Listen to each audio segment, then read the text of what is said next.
everybody. Hi. How y'all doing?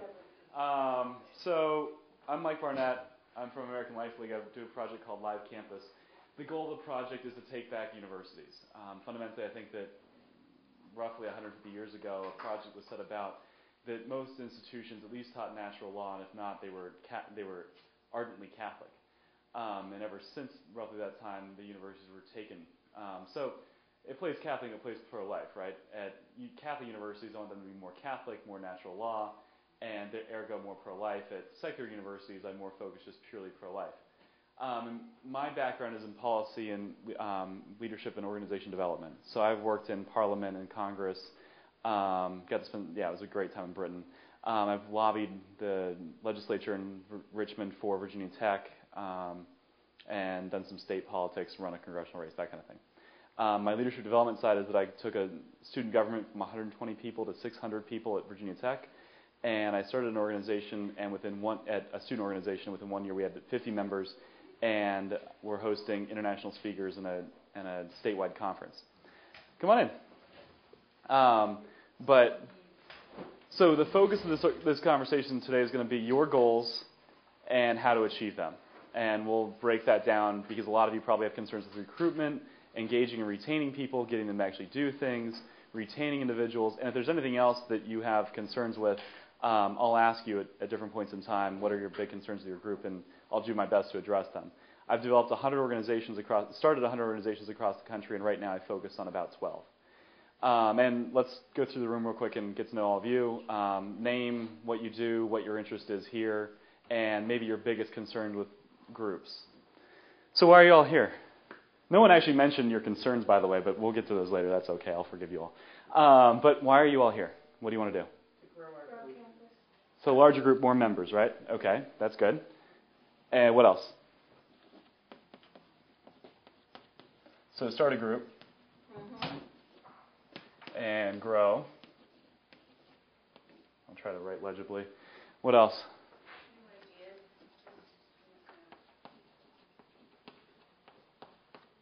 I can refer you to a list of activity ideas also at the end of this.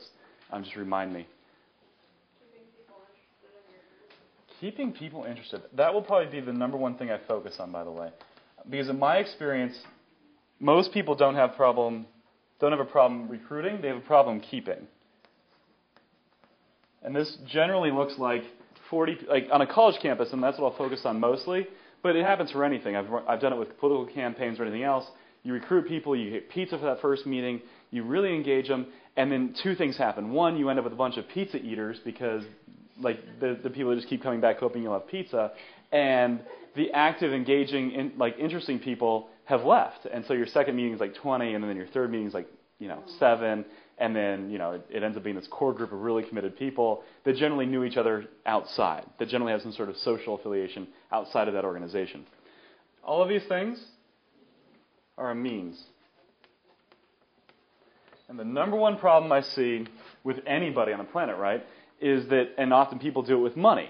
You take a means and you turn it into an end.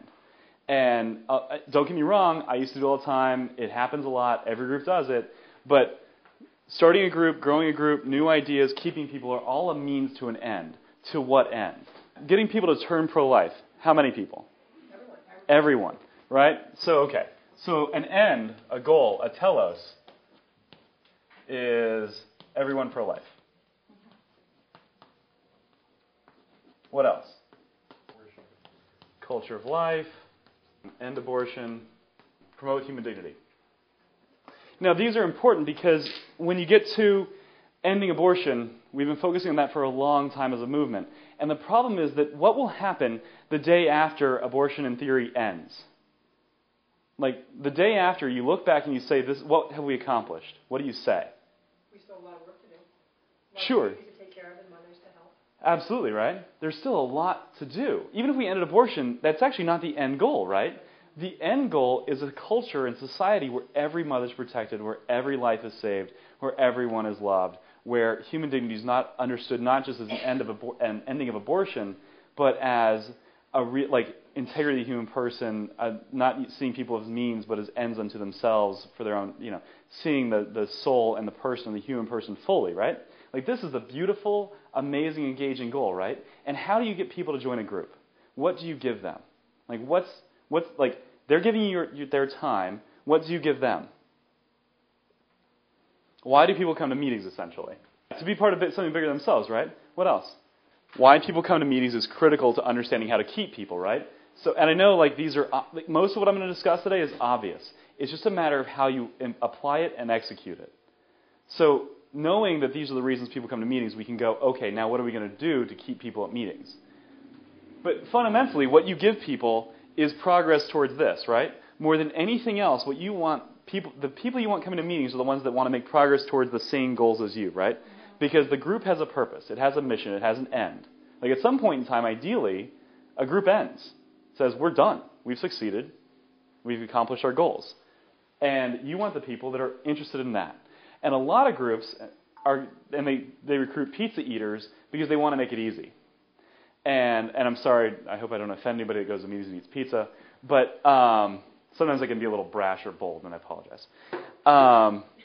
But the pizza eaters are the ones that come to the meetings and don't expect to have to do anything. They're looking for something to put on their resume, and what they think, their concept is, oh, I can join this group, they don't do a lot, I might have some friends, I get a meeting once in a while, and I get some lower goods fulfilled. Not these higher goods of final ends and goals, right? They come to the meeting just to hang out, basically. And when you do your first, and a lot of groups make this mistake, your first meeting is all about the pizza and what the group does. But what should the first meeting be about? Goals and expectations of the group. Yes. That's fantastic, great answer.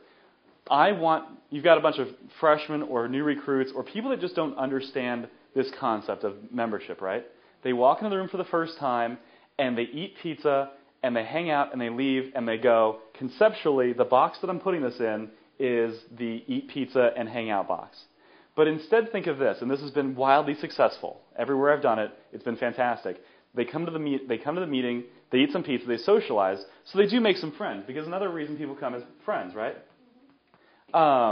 They come to that meeting, they get the pizza, they socialize a little bit, and they got their friends, and then you engage them with a visionary goal, what IBM called a BHAG, a big, hairy, audacious goal.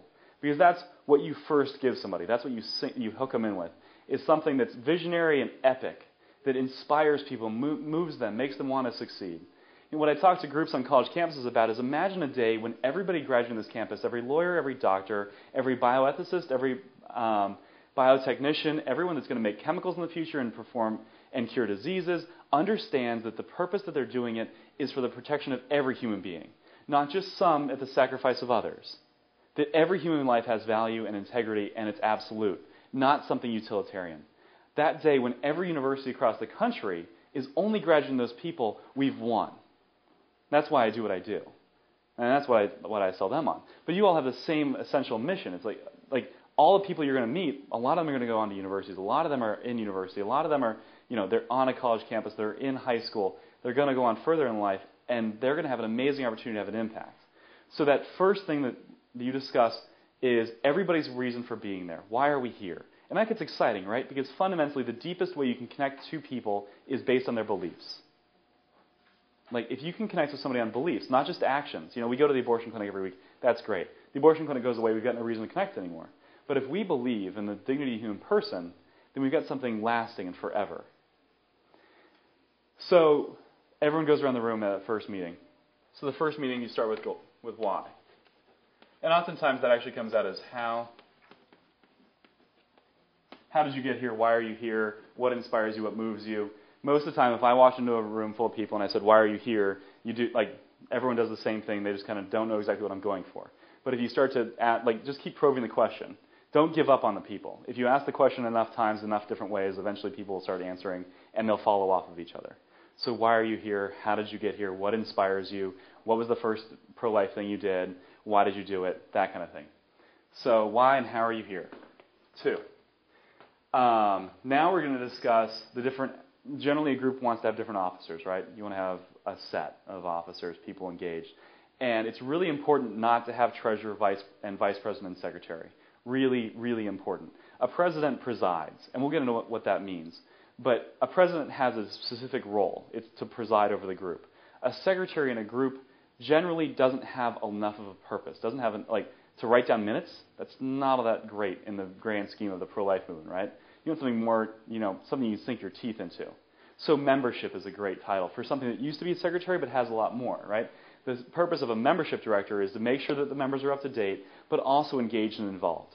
Every new person that walks in the door is met by the membership director, and you get their information. So you've got a membership director, and you want somebody also in charge of events, right? We're going to do these events to actually change the culture, so you have an events person. And then you want maybe somebody a lot of places I work with, you want a policy person. Whether it's your town's policies and you're working to get rid of Planned Parenthood, or your town's policy to promote better art and architecture, or your town's whatever the town has policies on, I promise you they affect life in some way.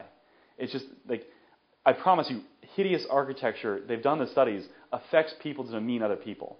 Postmodern architecture is bad for the human person. Classical architecture is good for the human person. If we had I don't know what your churches look like, and I'm sorry if they're hideous. And I hate to break it to you, we've done it in D.C. in particular, and it's really easy because we've got a select group of people, right? And they all work for the federal government, and they're all basically the same type of people. And we've got government workers that work in beautiful classical buildings in the Federal Triangle, and we've got people that work in hideous postmodern buildings like the FBI building. And it's easy to sit down and analyze them and go, wow, you're happier basically just because of the building you work in. But anyway, everything your town does has a policy aspect. Most likely you want to focus on something more specific like Planned Parenthood. But if your town's done everything else, go after the buildings.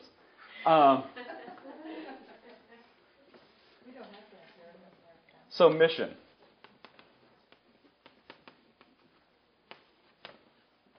Because what you're going to do is when you actually have something tangible that you want to change, people are going to come out of the woodwork.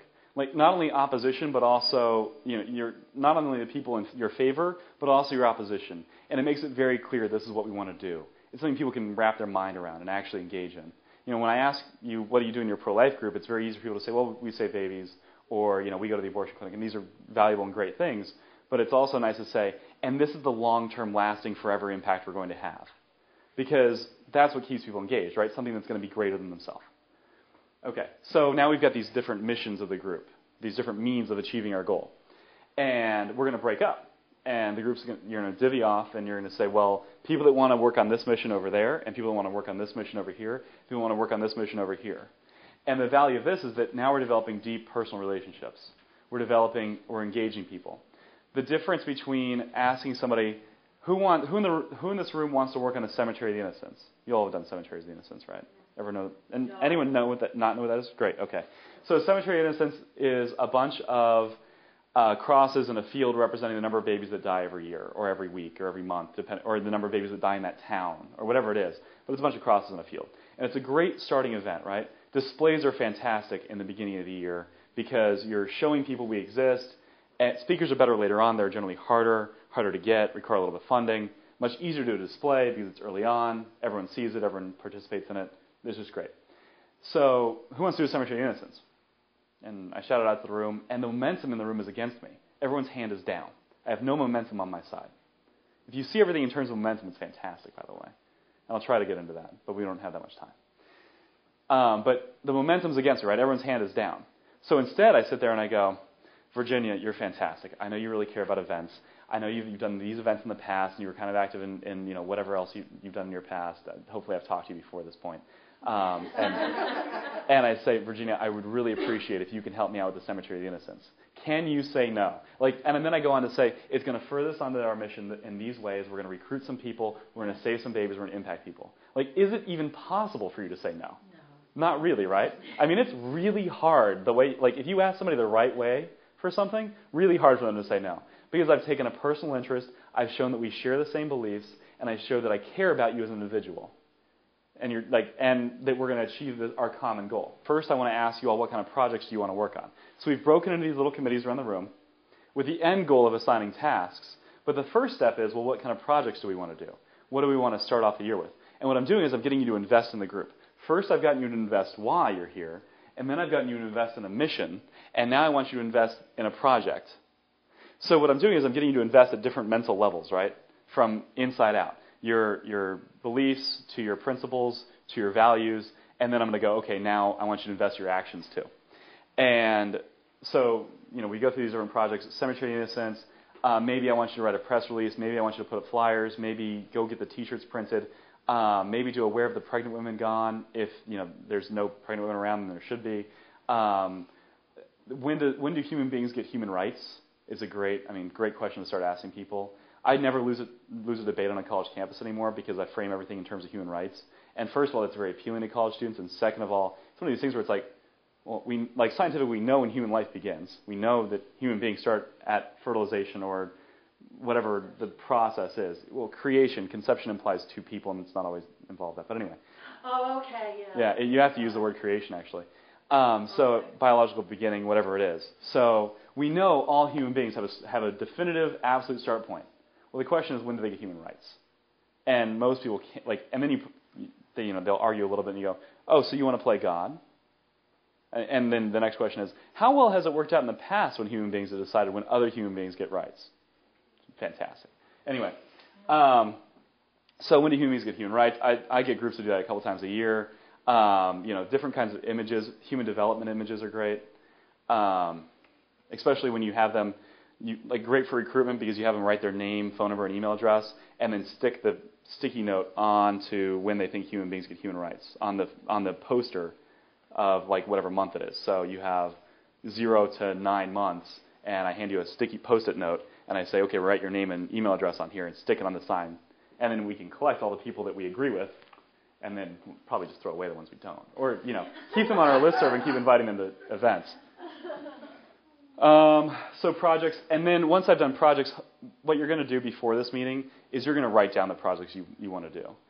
It never happens where people come up with projects that are outside the box, unfortunately, or very rarely. Obviously projects get developed at some point, but most of the time, if you as leaders sit down and think about how this meeting should go and how each officer should run their little committee, that's how it will actually work. If you say, well, these projects would be really great, because you'll start asking questions to lead them towards those projects anyway. So then you say, okay, and before you have this first meeting, you want some initial tasks. What's a great little task for a Cemetery of the Innocents? Can you call the 4 local churches and see if any of them have crosses? Can you go to the town and see if we can reserve the Central Park area? These are really easy things to do. They don't take a lot of time. You got to make one phone call and fill out a form. Everyone can do it. Okay, so now we've actually gotten people with tasks. And then it's just a matter of following up on those tasks. So you're taking basically just, a person, and you're turning them into a potential member. They're somewhat of a member if they're actually doing their task. By the next meeting they've done their task, generally I consider them a member. The way you get them to be committed is an initiation. And most groups don't do this, most people don't do this, but it's straight out of the rule book for fraternities and sororities, to be honest. That's basically where we got this. And also sports teams. What I did is I sat down and I said, who has the most committed active members? And who has great, just does it year by year perfectly, systematically? Because I steal from other people all the time. That's where all this comes from. And sororities and fraternities do it great. And that concept, psychologists have identified that concept of an inside and an outside as critical to people being members. So this idea that you are unique, you meet certain requirements, and at that first meeting I told you what those requirements are, right? Because conceptually, I wanted you to know this is what a member is going to be. So it's great with freshmen. It's great for new members also, or people that are just joining a church, or their life is slightly different all of a sudden, or in some way, because their life's destabilized, and you can create new concepts. And I sit down and I say, this is what membership is. It's 3 hours a week. It's not that much. There's 168 hours in a week. I'm asking for less than 1%, or about 1.5%, but whatever it is. And I go on to, okay, and so 3 hours a week, you've got to come to every meeting, and you've got to buy a T-shirt, and and eventually we'd like you to maybe run a project over the course of the year. And you've also got to go to a good number of the events. It's not that much. It's going to save lives. It's going to fulfill your goals in life. And don't you want to be a part of that? Yes. Okay. And then I go, but on the flip side, we understand. We understand you're not always going to be able to make meetings. We understand you're not always going to be able to do every event. Just please try. And what you've done is you set the bar here, and you've said, but it's okay if you don't always make that bar. It's a lot easier than what most people try to do, where they go, the bar's here, and I'm going to keep trying to push you, throw you over this way, right? Rather than the person trying to jump themselves, it's always these officers trying to like hurl people over an imaginary bar that they never actually told them about. So anyway, you've got members. And then you initiate them. It's an easy process, right? You have a social, you get some baby feet, you pin baby feet on people, and you say, great, now you're an official member. I mean, you've met these requirements. Maybe you take a little oath, you recite your goals or something like that, and now you're an official member. But it's important, right? I mean, like, this is, like, societies function this way. Culture functions this way on cultural events. Oh, you've also got to have a meeting every week. And there's a reason why the church obliges you, or, everyone Catholic in here? I just kind of assumed with where we are. Sister, don't worry, I was pretty sure. I wasn't sure if you I've only been for about 2.5 years, so I don't know. Really? So I get a little, I get a little excited sometimes about the faith, and I just kind of assume everybody is, and then I go, oh wait, that's right. There's some foolish people. Tell us your conversion story after. Yeah, plenty of time. Okay, so you've got to meet every week. The reason for that is fundamentally, you excuse people if they can't, but what it does is, one, it shows the officers are really committed, and two, it makes sure that you don't create this artificial structure of viewers and members, or audience and membership. Because everybody that is coming to a meeting should be doing something, should be doing tasks. If they're not, they're an audience. And you need to think of them that way. They're the pizza eaters. They come and they watch your group happen. They're not actually doing anything. The big fundamental difference in group success is when you realize, I'm here for my members and not at all for my audience. If I can get my audience to upgrade to actually being members, that's fantastic. But as soon as you start appealing to your audience, like, the group's going to go downhill. And I see it every time. But fundamentally, if you don't have a meeting every week also, if somebody misses a meeting, that means they don't see your wonderful faces for 3 to 4 weeks. And that's just bad because they'll forget you exist. They forget about their obligations and commitments. If nothing else, they at least need a phone call. I know that's hard, and so there's some ways around that, but it's really valuable to do a meeting every week if it's at all possible. No less than every 2 weeks. If you're going to do less than that, just don't do it. When I go on a college campus, in my almost universal experience from UCLA to UC Berkeley to New York University, everywhere I've been, is that a majority of freshmen are pro-life. I mean, just across the board, it's amazing. And I know, and that's because they come from an amalgamation of states and whatnot, and Connecticut might be uniquely biased towards pro-choice, even at the high school level. I don't know. And it's particularly women that are pro-life. Men are generally on the fence for the most part. They're apathetic because they don't want the responsibility that comes along with being pro-life generally. What you end up with is about 10% of women that are strongly pro-choice, 30% of women that are strongly pro-life, and a good portion of men that are kind of just on the fence, at least in college. And this is from a sample size of tens of thousands. Depending on what your mission with the group is, you might have your group the purpose be to educate people, and in that situation, sure, do really great. If you want you and one other person to have really great educational events every week, and basically the meeting is an educational event, the purpose of the organization is education, then that's all you do, though. Like, don't get confused between your missions.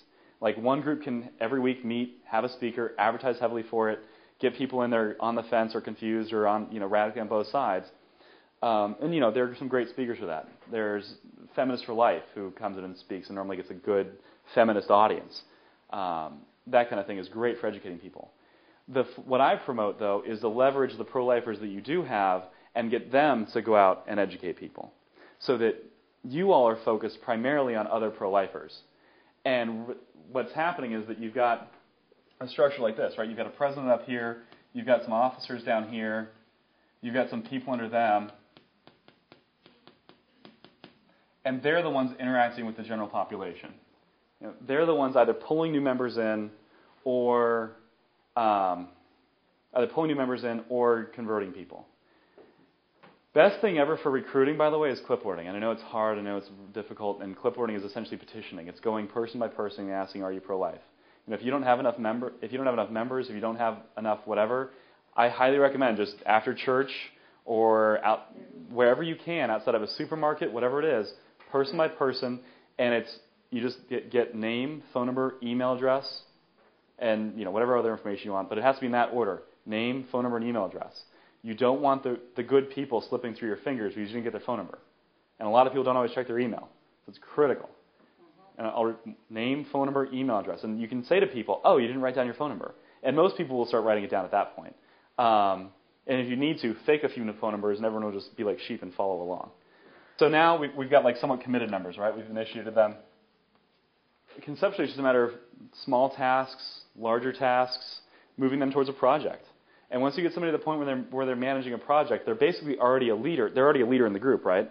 But what happens is that leadership should precede officership, so that people are already ready for their position before they get it. And I know, this is not the norm. Don't get me wrong. A lot of people struggle with this. This isn't easy. But the first semester is all about getting people to the point where they're ready to be an officer, and the second point, and then the next semester is all about transitioning them into being an officer. People never actually get to just sit and be complacent as an officer. You get to be the point where you're actually good at running a group, and then you've got to leave, right? And that's what you've got to avoid, is that every president I've ever seen, a lot of what happens is that they don't spend enough time, they spend all their time trying to get things done, and not enough time developing the next year, so the group's dead the following year. If charismatic leaders, charismatic presidents who are great at getting people to follow them and getting people to do things spent half their time on developing the next year, they'd be a lot more fulfilled in their long-term results rather than their short-term.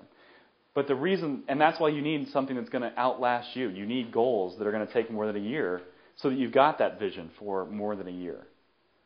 All these groups, if it's just event by event, this is what's actually happening. What you're doing is you're recruiting people, you're pulling them into an event, the event dies. So let's say this is event 1, you're pulling another group of people in, the event ends, and those people drop off. And maybe you do another event, and then it's like a week of events. So they some of these people continue on, but eventually these events end, event 3 and event 4. And the problem is that rather than having this long-term vision and plan, everybody's just coming in for one event, they're really engaged and involved, and then you think they burn out and they leave. But what really happened is that there's an inside and an outside. There's the officers that know what's going on, know what's coming next, are coming up with those things, and there's a membership that's not engaged. And what you really need is everyone to be doing this, right? So and this is how you do that. We've already kind of gone over it, but I'll visualize it for you. At that first meeting, you come up with a goal, or you discuss your goal. We all basically have the same goal. And then you come up with a mission.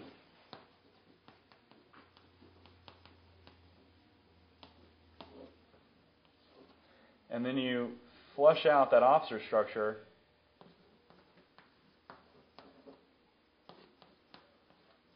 and the people underneath it and the tasks they need to do to actually fulfill that mission.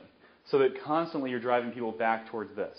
So you're constantly pulling people back in. We've got to keep going on that goal and that vision. So if there's anything I could recommend you do is, before anything else, recruitment comes second, it's planning. And I know it's not fun, it's not a good time, no one enjoys doing it, but it's sitting down and saying, these are the things we want to accomplish. And I would kind of recommend doing it right now. Sit down and write down, this is the policy we want changed. Actually, if I could recommend anything, write these things down right now. What policy do you want changed? Like long-term goal. You could write down long-term goal. I recommend some sort of policy. Maybe that's just because I've got a bias. Membership goal. How big do you want the group to be? Remember this, too. It's a lot easier to want a lot of people at a meeting. It's a lot harder, but a lot more valuable, to need a lot of people at a meeting. And when you need people, that's when you'll humble yourself to the point where you'll do whatever it takes to get them. I mean, in a good way. You'll do whatever it takes to say, this is our vision, this is our goal. You'll practice your 30-second pitch to people.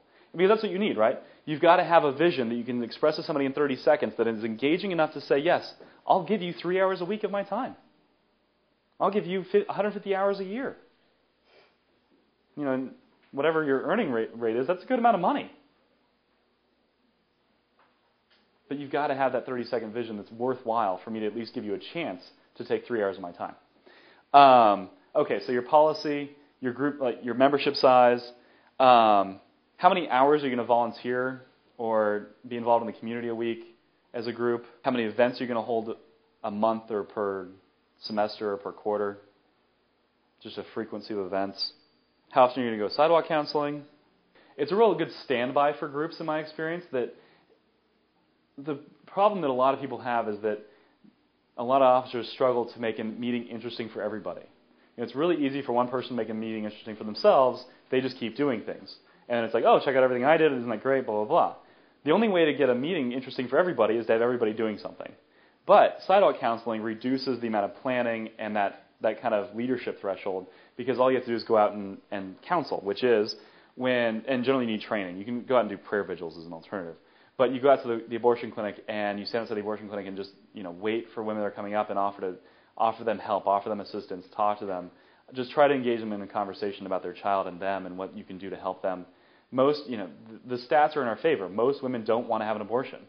Most women are being pressured by some sort of outside pressure to have that abortion. So if there's somebody there offering them a friendly face, it's very successful. The problem is that Planned Parenthood structures everything in a way that makes it difficult normally. But if you're in a city like Hartford, if they have something on the city sidewalk, you can literally be basically right in front of the abortion clinic going, can we help you? The best sidewalk counseling training I've ever received was from Monsignor Riley, who's in New York. If you just Google Monsignor Riley, he's fantastic. Protectors of God's Precious Infants is the organization he runs. And then I also set a goal for your attendance. What kind of attendance do we want at our events? I mean, it's really easy to do events and then have no one show up and then just be kind of disappointing. And it's all about advertising. Anybody that's struggling with advertising, I can send you a document on how to fix that. It really has everything to do with just you can advertise for cookies and everyone will show up, right? It's just a matter of the quantity and the diversity of your advertising and the message. I mean, that's a small component of it. But, the guy that sold statues of Lincoln for $500, they were pennies, right? But the reality is that if you advertise for a month and a half, you can get people to show up for anything. But it's just a matter of actually committing to that. When you're going to have a speaker, oh my gosh, this is the biggest mistake I see. Groups so often have speakers, right? And I don't think speakers are all that great, including myself. But if you're going to have a speaker, the first thing you do is go reserve the space. You should do three things really at once, but you should go reserve the space, start advertising for an event. I don't care if you just advertise that there's going to be a pro-life speaker, even if you don't know who it is. Run the risk. I would recommend just run the risk of the speaker canceling. You have to advertise for somebody else or have somebody else in the room. But if you've got a great speaker that you want to have, just start advertising for them and hope they can come. It's a lot easier to advertise for 2 months, have a room coming, and then finally get that speaker and have to adjust the date by a week and still get all those people that are interested to come than it is. And because everyone does this is like universal. 99% of people start going after the speaker. They get the and let's say they start 3 months out, which would be really early for anybody. That's really hopeful on my part. So 3 months out, they start looking for a speaker, and a month and a half out, they get that speaker, and then a month out, they start getting a room, and then 2 weeks out, they start advertising, and then crickets show up. And it's depressing. Don't get me wrong, but nothing you did was all that wrong. You just started in the wrong order. It's like, I'm baking a cake, and I put all the flour or I put all the batter in the oven, and then I add the eggs at the end. Like, well, no wonder it didn't work, right? I mean, order is important. Everyone always wonders what the best way to advertise is. There is none. You have to advertise every way possible. Think about Coca-Cola. Coca-Cola wants you to associate everything with a Coke, so that when they want to be on the New York Giants, they want to be on your favorite bus line, they want to be associated with your favorite university, so that every time you see one of those things, you go, gosh, I really need a Coke. And you have no idea why. Just all of a sudden you want, or a Big Mac, or all of a sudden you just want this thing. You're like, why did I think of that? Assigning tasks. Okay, so this is critical. This is who you are, and this is why I'm assigning you this task. This is why we need you to do it. This is what obviously you have to include what the task is. But then if you don't follow up with people, you might as well not have assigned the task. And if you don't give them a due date, you might as well not have assigned the task. If there was nothing else the president did but make sure everybody else gets their task done, they would be a great president. Right? I mean, if you can actually get everyone engaged, inspired, and motivated and doing their tasks, you're doing a great job presiding. I think that is the critical component. And everywhere I've seen because I've taken groups inside a year where they're struggling with 1 or 2, 3, 4 members, and we've got 20, 30 members the next year. I promise you this stuff works. It's just a formula. It's just the way people work. This is how to come up with tasks. Because a lot of people get, just task confused. The first thing you've got to think about is what's critical. This is so you know how to assign the task. This is how to, we want to do this project, and you want to write down all the tasks you need to do. Because that's the critical aspect, right? If you want to need people at your meeting, you have to know what you need them for. So critical in that meeting is they walk in and go, at least these are some of the tasks that we need done that I can assign out. Even better is if you know this is the project and these are all the tasks. So what's critical? What are the critical components? If I'm going to have a cemetery of innocents, I need space and I need crosses, right? Those are the critical components. So figure out those, and then where do we get them? Who do we get them from? Generally, you want to ask, who are we doing this for? Because generally, any event, it's something and something you want to impact, right? A who you want to impact. So there's either a speaker or a display, or with sidewalk counseling, there's got to be a sidewalk counselor and a woman, right? And a mother that's in question. And there's always a thing that needs to impact something else. So who are we going to do this for? How are we going to get them there? Or where do we need to be? And then for the thing that you need to be there, it's where do we get it? Who do we talk to? And it's who, what, where, when, basically. But, I mean, it's hard to think through these things when you're like, gosh, I'm in a cemetery of innocents. Where do I need to start? With a speaker. It's great. This is a great example. Speakers, right? You sit down and you go, well, I want a speaker and I want an audience. Because and what's most important in that whole thing is the audience, right? The speaker's not stick anybody in the room, have them speak. It's the audience that needs to be there. All of your events should be focused on your end goal, right? So we're going to do this movie, we're going to recruit these people, and then we're going to do this. We're going to do this movie, we're going to do this event, this display, so that we influence this population to support us, so that we get these petition signatures. Just going out and getting petition signatures is a great event. I can't tell you how many conversations happen just because you go person by person, you go, can I ask a quick question? Sure. Great, are you pro-life? Yeah. Fantastic. We're going to help save mothers. We're going to change lives. We're going to change the campus. Would you be interested in helping us out? We could use your help. Sure. Great. I need your phone and email address. Not easy. What? I said it's not easy. I mean, don't get me wrong. I've literally spent 20 minutes walking around an area before a campus generally, going, I've got to ask somebody. I got to ask somebody. All right. They look friendly. No, I can't do it. And eventually going, all right, I need a Red Bull, and chugging the Red Bull and going, all right, I can do this. But at some point, I know it's hard. I know all of this stuff is difficult. I know I make it sound easy because I've only got 15 minutes to discuss it with you, and I got to run through it. But I promise you, it's that cross. It's the cross that we're called to. I mean, our generation, this time period is going to be the time period that this ends, that we see human dignity restored and protected. And I mean, it's so exciting. It's history being thrust upon you all, and it's going to be it's the individuals like Lila Rose that really commit, and these other people that are making this culture change, and it's very exciting. And this is the most pro-life generation ever. We are winning. It's just a matter of pushing it along before the culture gets too bad. But thank you all for coming. That was great.